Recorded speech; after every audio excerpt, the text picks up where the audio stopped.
Ang gagawin lang natin ngayon mga boss, i-connect lang natin ang GSET box sa TV.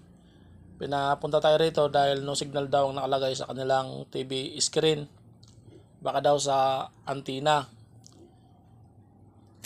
Kaya ito no signal dahil hindi connected ang GSET box sa TV na pindot nila ang input tapos nailagay nila sa TV antenna.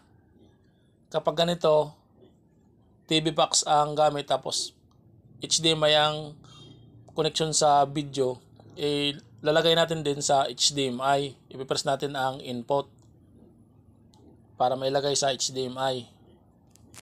Tingnan muna natin sa likod ng TV kung saan inilagay ang HDMI cable, kung sa HDMI 1, HDMI 2, HDMI 3. Kung sa HDMI 3 doon sa likod, ganun din dito. Pag na-press natin ang input, ilagay natin din sa HDMI 3. Ito, ipipress lang natin itong input remote ng TV para mailagay sa HDMI. Dito mapapansin natin na parang may ilaw yung HDMI 3. Ibig sabihin yan, doon na ilagay ang cable sa HDMI 3. Kaya isisit natin doon sa HDMI 3. Kapag HDMI cable ang gamit sa audio video. Yan, i-press lang natin ang input o kaya source tapos ilagay natin sa HDMI. Ayan.